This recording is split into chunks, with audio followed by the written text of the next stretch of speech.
এই জাতীয় শতাব্দী উদ্যানে শান্তির সমাবেশে জাতির উদ্দেশ্যে আমার জিজ্ঞাসা, আজকে বর্তমান এই বাংলাদেশে আমরা যা দেখছি, বলুন, হাত উঁচু করে বলুন, আমরা কি আজ খানকায় নিরাপদ? আজকে আমরা কি রাজপথে নিরাপদ? আমরা কি অফিসে নিরাপদ?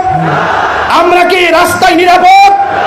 আমরা এতই নির্লজ্জ, আমাদের সমাজের কিছু মানুষ এতই নির্লজ্জ, বেহায়াপনায় নিমজ্জিত হয়েছে, যারা রাসূল পাকের শুভ আগমনের দিনে, শুভ আগমনের চাঁদে তারা এই দুনিয়ার উপরের মানুষগুলো ওই হায়নাদের কাছে যেমন নিরাপদ না, তাদের কাছে আজকে অন্ধকার কবরে যারা চিরদিনের জন্য চলে যায়, সেই লাশ পর্যন্ত ওই হায়নাদের কাছে নিরাপদ না। জাতি আজ কি দেখছে বাংলাদেশে?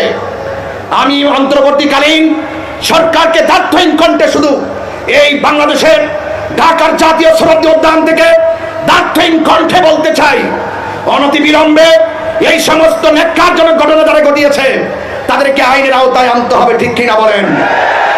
আমরা শুধুমাত্র জানাই দিতে চাই, এই দেশে 12,000 দরবার আছে। আহলে সুন্নাত ওয়াল জামাত বিচ্ছিন্ন নয়। আজ আহলে সুন্নাত ওয়াল জামাত সকল পীর মাসে সব অঙ্গ সংগঠন আজ ঐক্যবদ্ধ, ঠিক কিনা বলেন?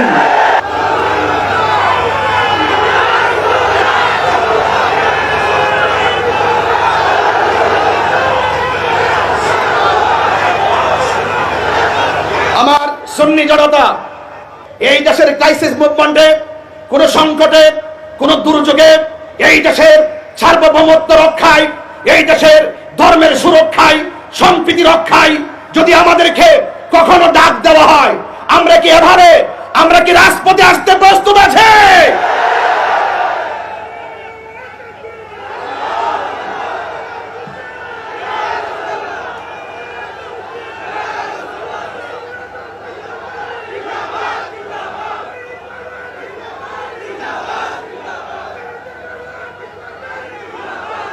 আমার ভাইয়েরা,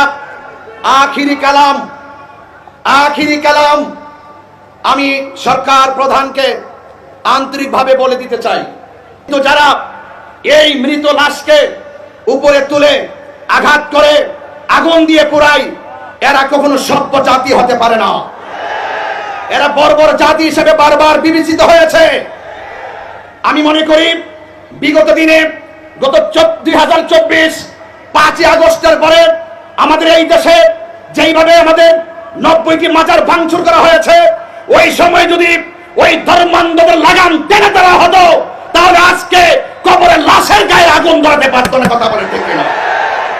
এই জন্য পবিত্র ঈদে মিলাদুন নবী সাল্লাল্লাহু আলাইহি সাল্লাম উপলক্ষে জশ্নে জুলুস আনন্দলিতে আমাদের দেশবাসীর উদ্দেশ্যে বার্তা হলো এতটুকুই, আল্লাহর হাবিব পৃথিবীতে এসেছেন, শান্তির বার্তা নিয়ে এসেছেন।